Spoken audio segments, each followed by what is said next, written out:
setting di admin ini automatic Bluetooth diagnostic device. Jadi ini kemudahan dia ini untuk scan kenderaan kita dan memudahkan kita untuk mengetahui apa masalah pada kenderaan kita jika berlaku sesuatu yang tidak menyenangkan, yang kita rasa pembawaan tuh macam semput, macam injin tuh mati-mati, macam ada bunyi-bunyi tok tok tok tok tok, seperti macam itulah. Jadi dengan adanya benda ini, ada yang mengatakan baik, ada yang mengatakan tidak baik. Jadi macam itulah itu guys. Jadi kalau bagi saya benda ini dia sebenarnya ini untuk membantu kita mengetahui terlebih dulu permasalahan kenderaan kita, kenderaan yang menggunakan cek computer box. Oke, ya bentuk macam ini guys. Dia kecil saja, dia mempunyai ada 3 lampu di bahagian belakang benda ini. Nah, ini adalah pin untuk yang kita cocok pada setiap kenderaan yang menggunakan computer box. Inilah.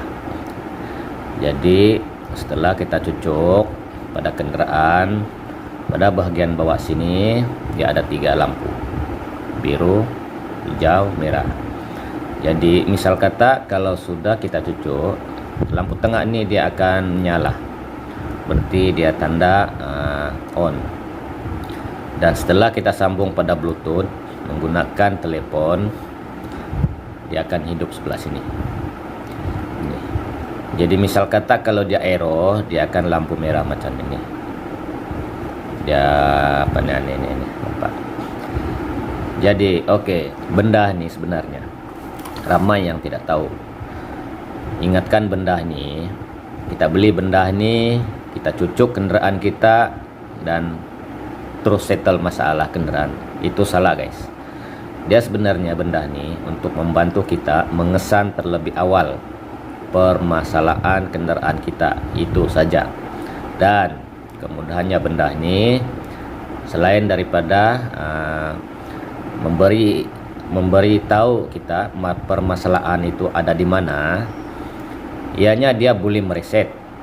Dia boleh mereset setelah kita tahu masalah itu di mana.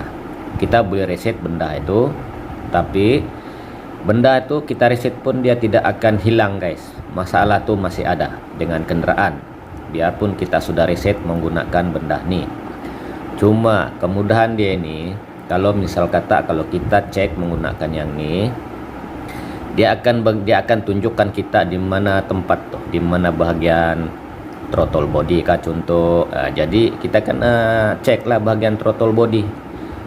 Mungkin ada salah satu dia punya gasket, dia punya soket, dia punya sensor. Salah satu di bahagian throttle body itulah kita kena cek. Misal kata lah contoh. Jadi andai kata lah kalau misal kata kita cucuk kenderaan, kadang-kadang kalau bukan 3, 4, 5 macam tu permasalahan yang dia tidak dapat detect daripada ECU. Sebab kabel ni, soket ni dia daripada ECU kenderaan. Jadi tidak semua kenderaan yang menggunakan ECU dan tidak semua kenderaan yang boleh digunakan dengan benda ni, kecuali kenderaan yang terbaru, yang keluaran terbaru lah. Itu maksud saya. Jadi aku beli benda ni adalah untuk salah satu kebaikan, kepentingan juga. Selalunya kalau saya jalan jauh, kenderaan akan tiba-tiba misal kata lah ya, tiba-tiba dia ada satu simbol-simbol lampu keluar pada meter kah, macam tanda-tanda lampu lah keluar kan. Jadi kalau adanya benda ni, kita terus scan dia menggunakan yang ni. Jadi kita tahu ada sebahagian kita yang belum mengenal lampu tersebut. Jadi adanya benda ni, kalau keluar lampu apa ini simbol-simbol lampu di panel meter kita, jadi kita kena scan menggunakan yang ni. Jadi kita terus tahu. Jadi apabila kita scan, kita kena telitikan dulu, bacakan dulu tutorial dan menu dalam buku ini.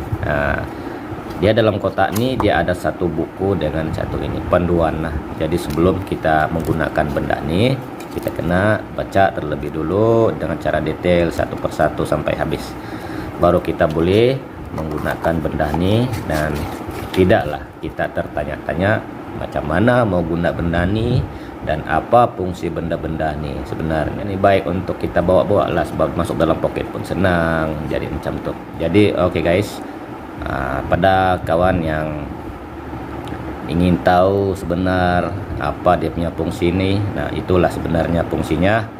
Dan saya bukan untuk mempromotkan benda ini, jadi terserah pada yang sudah menonton. Kalau berminat dengan benda ini, ada baiknya kita memiliki benda ini dan simpan elok-elok di kenderaan kita, dan bila masa kita dalam keadaan kesamasan, kita boleh guna benda ini. Sekian, terima kasih. Assalamualaikum guys.